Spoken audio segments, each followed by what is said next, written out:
Gotham is hoping to pick up this year after a hectic offseason. They finished last year, of course, third, losing out on a tiebreaker for second place to the Washington Spirit, which meant after their 2-1 victory on their 97th minute winner from Rose Lavelle in the opening of the playoffs, they had to go to Washington. It meant that after leading 1-0 in the 92nd minute, they gave up an equalizer and they lost in penalty kicks on the road. 10 new players this offseason, if you include Midge Purse, returning to this squad. Gabby Portillo, the big one. She was brought in as a signing internationally. Jalen Howell acquired in the trade. Stella Nyameka and 5 college rookies a part of this roster. On the outbound has been the big story. Yasmin Ryan traded in that Jalen Howell deal. Lynn Biondolo traded in that Jalen Howell deal. Crystal Dunn has gone to PSG. Matian, Delane Sheehan, Sam Hyatt all have left in free agency, and Mikal Zabroni has called it a career. So thank you to a legend. There has been some worries, Jordan, about this team just with all the in and out. What should we make of Gotham? Well, we know it's going to be, they've coined this themselves. It is a little bit of controlled chaos for this Gotham squad because they have so many footballers on the team that movement off the ball is really something that they pride themselves in, finding the space, occupying it, and then utilizing whatever is left over from the other players. They're gonna play out of 4-3-3. I wouldn't be surprised if we see them out of 4-3 or 4-2-3-1 with the addition of Howell now next to Neely Martin there centrally, just to help them build and be a little bit more aggressive with their outside backs. But they want to really, the thing that helps this Gotham team so much, Lori, is they want to high press. They want to turn teams over as high as possible on the field. And they've scored so many goals with good pressure, high up the field, close to their goal as possible. And it's difficult for you to defend this Gotham team because they have so many good players in the attack. Yeah, that high pressing, the nuance, the way they play, the controlled chaos that you mentioned was one of the reasons why when all the players were leaving also makes sense, right? Like players have free agency now, they're able to go autonomy. So that makes sense to me. It just seems like here is a team that was built to bring in all these players. And then the next season, it feels like, okay, there's so many departures.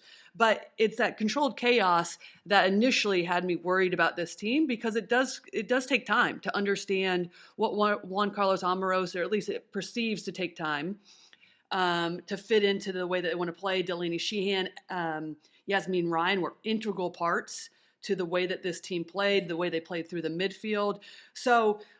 But then as I dug in a little bit deeper and still looking at the players that they have available, I mean, they retain quite a few, especially down the spine as well. I mean, you look at Emily Sonnet, Tina Davidson, Astaire, Ann Katrin Berger, Jess Carter, to name a few, right? So you still have a considerable group that will know what Juan Carlos Amorós is asking for. They can help some of these younger players coming in. Midge Purse should be an excellent addition when she comes back and her ability to create in the attack. I do think the biggest question, though, for me is how quickly can they get up to speed because of that. There is a nuance to the way they want to play, I think. And again, it seems like Juan Carlos is very detail-oriented. So that requires everybody to be on the same page. But at the same time, I do think it'll be interesting to see if maybe this benefits because so many of those players were out with national team duty in and out. They were having to bring players in as national team replacement. I mean, it does cause additional chaos as well. So maybe now you retain some of those players and keep the continuity of the group more consistently. That could be a benefit for them. I think the shift away from the individuals to a more well-rounded team is happening in football these days. However, I say that with the caveat of I think there's 3 players within this league that if they don't play kind of spells doom for their team. Those 3 players being Sophia Wilson. I think if Portland don't have her, they're in trouble if she gets hurt or she can't contribute. Mal Swanson and Katrin Berger for Gotham. I think Gotham plays such a specific high risk, high reward way. They high press, so center backs get up, they squeeze the pitch, that you need to have a goalkeeper that can space defense behind them, that's vertically high off of their line, because the natural ball to relieve that pressure is in behind the center backs. And if you do not have a goalkeeper that is preventative and very, very comfortable being high off their line, it can spell disaster, especially because Sonnet and Davidson aren't the fastest center backs. It's not they're slow, but also there's quicker forwards than them. So if you don't have someone that's going to be high and kind of snuff out those relief balls, I think it's going to be trouble, especially because Gotham had, I thought, the best goalkeeping unit last year. And now with the departure of Abby Smith, Cassie Miller is gone. Michelle Betos retiring. I'm very concerned if Berger gets hurt. Shelby Hogan is not that kind of goalkeeper. Ryan Campbell, not that kind of goalkeeper, and no experience in this league. I think Gotham could be in trouble if Berger can't contribute. How smart were we to bring Jill on this podcast? Yeah. Because we're not even talking about goalkeepers, and Jill's like, you guys are missing the biggest point, and it is so true. I thought she was going to say Rose Lavelle, and I was like, no, yeah, I know. Everyone knows. And you're like, no, I shouldn't have gone that way.